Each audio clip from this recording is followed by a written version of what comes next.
Hey, yo, what's up? My name's Patrouski, and welcome back to episode 11 of Road to PokeMMO, a series where we sort of run through the game as a main account and discover what has changed and, get little tidbits and tips of information here and there, running through PokeMMO in each region with different types of side goals in mind. So for Kanto, I did, Road to 1 million Pokeyen, where I tried to reach 1 million Pokeyen as fast as possible. Now we're under that price mark, but we did reach that goal, which was incredible. And now, here in Unova, we're trying to get a PvP team and kind of gather those pieces alongside completing the storyline. So right around 62 hours played on this account, 743,000 Pokeyen at the moment, around 6 gym badges, and now we're going to start making our way through Twist Mountain, which I definitely don't remember, and definitely might be a pain. So hopefully it's not too bad. We're going to run into this first trainer here immediately. We actually got caught by Sharon here last episode, and it was kind of a pain to get through, surprisingly. It is crazy how long, you can play this game and how much information and how much experience you could have on this game and still manage to struggle with the NPC and trainer battles of the storyline because they're legitimately that difficult. It's kind of good. I don't know. It's kind of a good thing. Like, no matter how much experience you have, there's always something you're forgetting, such as Super Luck Unpheasant, which was definitely something that I forgot about and obliterated me last episode. Alright, but anyways, we made quick work of that trainer. Now it's time to actually head into the mountain as I bounce into the wall for a quick sec. So I actually know this mountain's path weirdly because the events, the Christmas event and stuff, actually use this mountain's path, or at least like this sort of geography and this sort of style. So it'll be interesting to see how that goes. Now we're going to talk to Sharon and this dude. I have literally no idea what they're saying. Skipping through the dialogue as fast as possible because I do not care. Unova is, I've said this so many times, but Unova is definitely the region with the most dialogue, and it can be a pain. Yeah, so I think I actually know this mapping to at least a decent extent. Up here should be like a dead end with maybe a Pokeball. Okay, maybe, okay, somewhat. It's definitely different, but there we go. Pick up a revive, super easy. I'm going to head back down to where we were now. No reason to battle this dude, thankfully, since he's not even, like, looking at our path. I definitely want to get through this without as few battles as possible. My Pokemon are kind of hurting. My Murkrow is dead. My Murkrow is definitely just an HM friend for Fly, so it's not a big deal, but my Gyarados is actually pretty hurt. I wonder if I should take the time to heal him up or not. I don't really want to actually, let's see how much a Super Potion does. Okay, we'll take that. That's good enough. And this guy's probably going to battle us, but let's see if we can dodge him. There we go. Dodging trainers in Pokemon always feels weird. You definitely have to, like, walk. I mean, which is the case, I believe, in most traditional Pokemon games, but it's just maybe it's a skill that I'm not super used to. In the events, you can run past and bike past them to dodge them, but in this, you actually have to. What are these? So are these encounters, or what are these? Nothing, just little tidbits, little blocking path, little things. Interesting. Okay, I'm not sure if there's any Pokemon in this cave that I want to catch to add to the Pokedex. That'll be a pretty important thing to be on the lookout for. If not, if I deduce there's no Pokemon that I want, I'll just start popping repels. Alright, I'm just gonna dodge this trainer by just. I thought this was like in the middle road. You could come down, but it looks like you can't. So I think there's no way to dodge that trainer. But I'll grab this Pokeball really quick before battling that trainer. Let's see what's in here. 1 Moonstone, not a bad item to have. Not crazy, but I don't know. The stones are always nice. Whenever you can save like 3K from not buying a stone, I don't know. It feels better than what it actually is giving you, Alright, blasted through that trainer, no problemo. I would also love to see I'm loving seeing my encounter rate slowly, not counter rate, but encounters, my encounter number slowly rise and rise and rise. I don't know, I love seeing that. Human love seeing number go up. What can I say? Alright, so we head out here, gonna grab this Pokeball really quick. Hyper Potion. That's actually, I have so few potions on me right now, that is actually extremely useful. Pretty happy to pick that up. I've been super lazy about buying potions. Like, if I cannot buy potions, I'm gonna not. Want an Ether? Sure, I'll take that. Not a huge deal. Head back down here. If you guys are playing alongside me or following along, that's super cool. Happy to have you. So let's go grab this Pokeball really quick. I'm almost getting so few encounters. I think Intimidate actually lowers the amount of wild encounters you get, which is something that I constantly forget. So that, like, 2 huge tips so far this episode are Intimidate, lowering your encounter rate, and then understanding how to walk past or skip past trainers by walking past them. And you can't even like just run or like bike, obviously you have to walk. Running isn't even slow enough. So I don't know, I think it's pretty cool. I think it's really important to highlight these sort of tidbits of information and tips that just kind of spring up here and there throughout this series. I think that's a lot of the appeal, or a lot of the beauty behind it, is just sort of these little, pieces of information that I would never think to give, or you would never get in any other sort of situation besides given throughout a playthrough in this sort of series. Alright, so we do encounter a Girder, which I actually really want to catch because I'm going to get a Compledor for my comp team. For those who don't remember, the comp team that I have planned out is Magnezone, Darmanitan, Compledor, Cloyster, Volcarona, and Rotom Wash, at least at the moment. Obviously, that could be subject to change. Wow, that Crunch did no damage. I'm going to take a decent amount of damage trying to catch this dude, unfortunately, which kind of sucks. Like, how much damage? That doesn't do much at all, though. I'm pretty sure I'm healing that. I'm either sustaining that off leftovers or healing over it. I'm basically taking no damage. We did defense drop. That's bad, though. Getting defense drop there is actually really bad because that means this next attack might kill. Yeah, I'm losing 2 HP. So that means I just need to throw. I'm going to throw a Great Ball just to make it a little quicker. Hopefully this catches. Or the Great Ball didn't catch, so I'm actually going to go ahead and switch over to my Breloom. I might as well, why not? I probably should have come to this sooner, honestly. It's my catching Pokemon for a reason. Going to go ahead and throw up a Spore, and then I should be able to catch it a lot easier. Alright, with him at that HP and asleep, I was able to catch him with a Great Ball. I might have actually been able to catch him with a Pokeball, but I wanted to go ahead and get it done. No IVs, no great IVs there, but still, I really wanted to get that Pokemon in the Pokedex for whatever reason. I think it's because I'm excited to sort of get that Compledor going. I don't remember this Pokemon being in this cave. That's really interesting. I definitely want to try to catch Cryogonal. Cryogonal is a pretty interesting Pokemon. I think that I personally have a grudge against Cryogonal. I think it doesn't look very cool, and that makes me not want to use it. I'm going to go Breloom and go for the good old False Swipe Spore. But, yeah, I don't know. I'm not a huge fan of Cryogonal, but it's actually a really interesting option in NU competitive that is kind of underplayed, and it can really fit in certain teams super well. And it's it's an ice type that fits pretty well, which is, like, pretty rare in NU. So, pretty cool Pokemon. Don't forget about it. Don't, undervalue it like I literally personally do. I definitely undervalue it because I don't think it looks very cool. So that's just me. Alright, it was actually much more difficult to catch him than I imagined, not gonna lie. He wasted around 2 Pokeballs and like 3 Great Balls. I eventually switched to Great Ball because I was like, yeah, there's no way. He was like almost 1 HP. He was low HP. I would say it was like 10%, and spored, asleep, and still was an absolute nightmare. Especially level 30. Like, level 30 is like not that high, of a Pokemon level. That was difficult. We get to a Girder Swarm. Okay, I'll take the encounters. You know what? Hooking up to 3,186. Encounters going up don't actually mean anything. They don't make you, closer. Your chances of getting a shiny don't go up. They don't like change. It's not, but nothing like that. I want to make that really clear because some people like kind of misinterpret that. It just is a mental trick of making yourself feel like you're making progress. Whereas like hunting for a shiny can be a fruitless grind, is the way I always describe it, which is really painful. Which fruitless grinds suck, right? To do something. Imagine doing something for 10 hours straight and feeling like you made no progress, like seeing nothing change. That sort of stuff sucks. I feel like that is the most painful kind of grind. So for me personally, it motivates me so much to be able to see a number go up.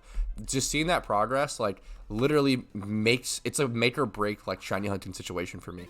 I heavily recommend it. If you don't like shiny hunting, or you're like trying to like it but you can't seem to get into it, I really recommend trying a counter encounter. It really can make or break the activity for a lot of people, in my opinion. Anyways, heading north from that dude, let's go ahead and find our path. I'm not following any sort of guide for this mountain. I'm really just going with the flow. I'm kind of taking it slow. I'm kind of just having fun and relaxing, honestly. It's really enjoyable to explore. I don't know. Sometimes I want to get through stuff as fast as possible, right? Like, that's probably most, like 90% of the time. But sometimes, you know what? It's still a little early. I'm still a little drowsy. I'm really enjoying just kind of taking it slow and it's exploring in a Pokemon game. So I'm going to keep doing that while I can. We do get another Girder encounter. I think I'm going to immediately switch to Breloom here. I want to try to catch as many Girder as possible. Because if I happen to get a really good one, like that's literally another competitive Pokemon like on my team in the bag. That would be such a huge deal. So like, yeah, I'm definitely, it's a crit, which doesn't do that much damage though. Okay, there we go. I'm definitely going to try to catch as many Girder as possible. They're going to be they're so huge. They're so huge for me. That false swipe did no damage though. That was brutal. I'm probably going to end up, I wonder if is it really worth to Spore? So I don't think so. That did no damage. I'm either going to go for Headbutt or Mach Punch. I think Headbutt actually does more damage. And Headbutt can flinch. This shouldn't kill. Yeah, okay. So from this from this HP, I can go ahead and false swipe and spore from here. Should make a pretty easy catch. Let's see the damage. Nice, perfect. All right, we caught that girder. Got our Breloom's level 35 off the catch XP, which is cool. All right, it does have a 31 IV, but definitely the worst one. Not only for girder, but for the egg group, but that's okay. Nothing wrong with that. I'm still going to go ahead and mark it down, and we should be able to sell it later, even though it's the worst IV for the egg group. It's still some Pokemon needed in that egg group. I think Hypno is a good example of a humanoid Pokemon that needs special attack. We get a Cubchoo encounter. Now that's awesome. I actually love Cubchoo / Beartic. I have tried to make Beartic work in NU. It's definitely like the issue is it doesn't have Slush Rush in this game, which is really bad. He basically is just an objectively worse version of Ursaring. Like, he's just like an ice type Ursaring, but without guts, I'm pretty sure, which is an absolutely like the only reason why Ursaring is like good. Yeah, no, he's pretty bad, unfortunately, like quite bad. So it definitely sucks, but I don't know, he's a really cool Pokemon. Like, he has access to like Aqua Jet as his priority move, which is really cool. Ice Steel Crash. He's a really neat Pokemon, and I would love to see him shine in the NU meta, but I think he definitely needs Slush Rush for that to happen. But I think if he got Slush Rush in this game, it wouldn't be OP, and I think it would literally just allow him to like become a decent Pokemon. This might do a decent amount of damage. Wow, that super effective plus crit. Gonna go ahead and false swipe here, and then I should be able to spore and catch it. Unless he like does some insane thing. This shouldn't kill me. Dude, Flail is always the most disappointing damage I've ever seen. Like, even though this guy's like 10% HP, it literally did like 2 damage to me.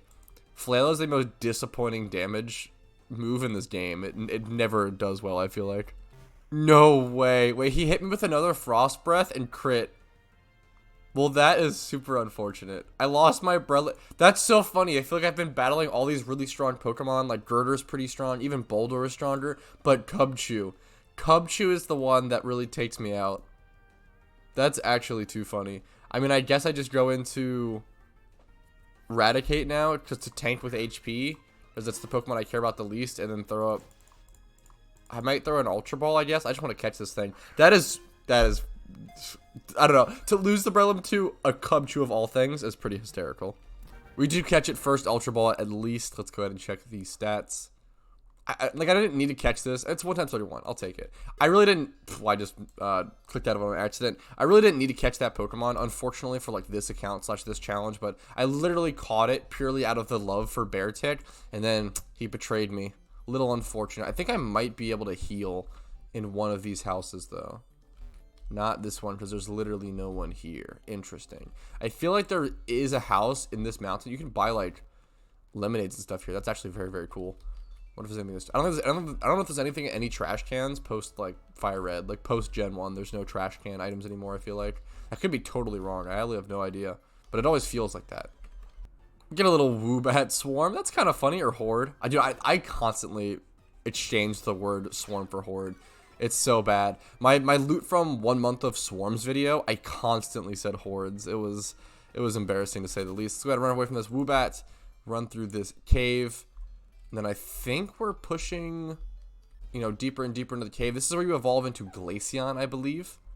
All right, but I'm just trying to grab this Pokeball really quick, I thought I might have been going the wrong way too, which would have been hilarious. We grab a TM Flash Cannon, which is actually a pretty good TM. I don't know if Magnezone actually naturally learns Flash Cannon. Flash Cannon is actually a super important move for Magnezone, and I don't know if it learns it.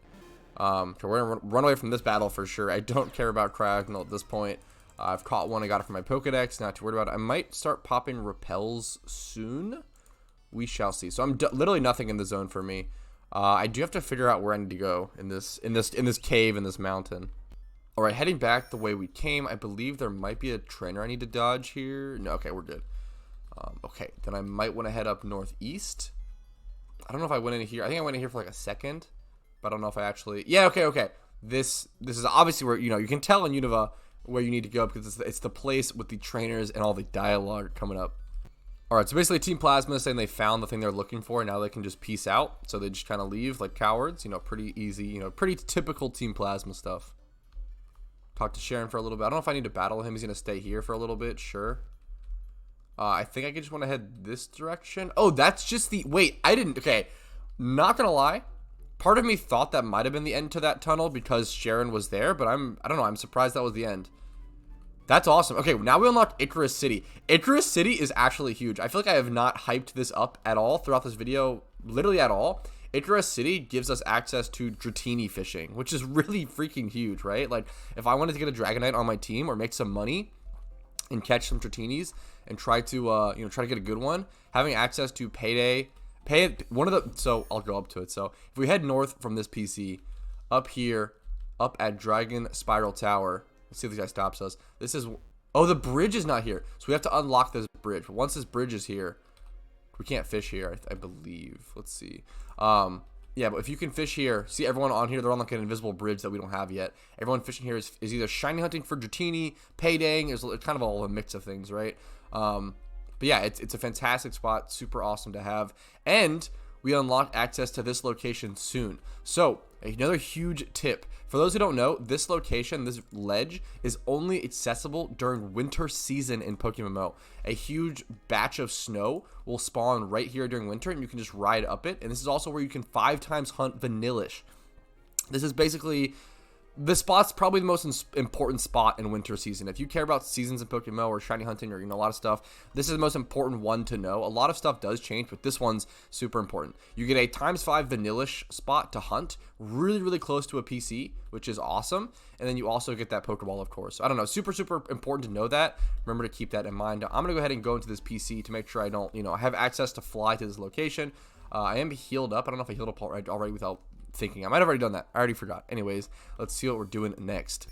Alright, I think crazily enough, I'm going to go ahead and call it here for this episode. I think it's just a really good stopping point, and unlocking Icarus City is so freaking huge, and I'm really excited for that. So we're going to have a lot of stuff to cover next episode, so hopefully you guys will join me again. Like this video if you liked it and enjoyed your time here. That would help me out a lot. Subscribe for future PokeMMO content. Stay up to date on anything PokeMMO. Go ahead and subscribe to the channel. Check out all the playlist links down below. If you're hungry for more PokeMMO content, there is a ton of more, content on my channel. Go ahead and check that out. You can also join my Discord if you want to say, yo, what's up, or learn a lot about this game. Great way to do that is by joining my Discord. And then finally, consider becoming a YouTube member to me for $5 a month, or check out my Patreon. On my Patreon, you can actually support me in that way, so comparatively to YouTube membership, but you'll get more access to things like teasers for the upcoming videos, kind of insider information, like maybe if a certain Pokemon is selling really well, I try to put that kind of information, or insider, almost kind of GTL market information on my Patreon, as well as teasing for future videos. You can vote for upcoming content and upcoming Pokemon to be used in PvP. And then finally, if you really want to go crazy and spend like $100, you can control me for 1 hour and choose what game I play and everything of the sort. But anyways, that's enough for that spiel. Thank you guys so much for watching. Have a great day. I'll see you guys later.